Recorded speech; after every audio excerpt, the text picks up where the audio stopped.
भारत में नॉलेज का सोर्स कभी भी किसी ह्यूमन को नहीं माना गया। अगर आप वेस्ट में जाएंगे तो वेस्ट की हर एक फील्ड में आपको किसी ना किसी फादर के बारे में पढ़ाया जाएगा।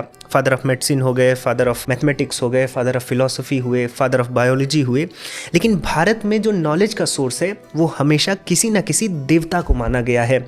भले आज आप सुश्रुत जी को फादर ऑफ सर्जरी कहें, लेकिन आयुर्वेद धन्वंतरी जी से आया है, ऐसा ही माना जाता है। आप आर्यभट्ट को कितना भी बड़ा साइंटिस्ट क्यों ना माने, लेकिन आर्यभट्ट भी ये मानते थे कि एस्ट्रोनॉमी का जो ज्ञान है वो सूर्य देव से आया है। अब आप इसको अंधविश्वास कह सकते हैं या श्रद्धा कह सकते हैं, लेकिन इसके पीछे एक रीजनिंग है। रीजनिंग ये है कि अगर आज आप विज्ञान को देखें तो विज्ञान मानता है कि जो सृष्टि है, जो हमारा यूनिवर्स है, वो मैटर से जन्म लिया है और बाद में ये मैटर मिलकर एक चेतना को जन्म देता है।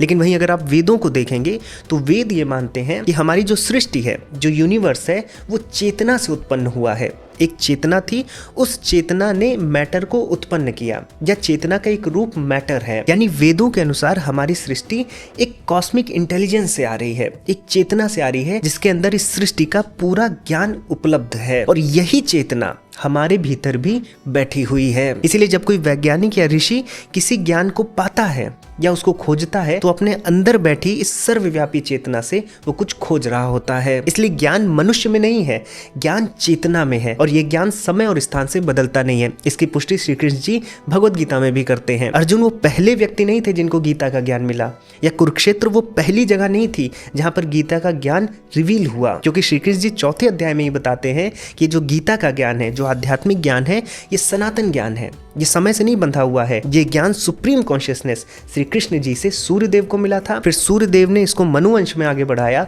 और मनुवंश से ये इक्ष्वाकु वंश तक पहुंचा था। तो ये विश्व का समस्त ज्ञान हमारे आपके भीतर ही है, क्योंकि हमारे आपके भीतर श्री कृष्ण बैठे हैं। बस हमारे अंदर उस ज्ञान को पाने की लालसा होनी चाहिए। साथियों, इस गीता जयंती पर हम 3 महीने का भगवत गीता पर लाइव प्रोग्राम ला रहे हैं, Bhagavad Gita for hard times. आचार्य दुर्गा शरण रथ जी, जो कि वेद विशारद हैं, वेद पंडित हैं, वेद रत्नाकर हैं, वो आपके जीवन की दिशा बदल देंगे, क्योंकि उनका खुद का जीवन भी गीतामयी है। पहला बैच 108 लोगों का ही है। अगर आप इच्छुक हैं तो आज ही ज्वाइन कर लें, और आज ज्वाइन करेंगे तो आपको 50% का डिस्काउंट भी मिलेगा। लिंक और डिटेल्स नीचे कमेंट सेक्शन में अवेलेबल है। अगर कोई क्वेरी या डिटेल्स जानने हैं तो इस व्हाट्सएप नंबर पर संपर्क करें।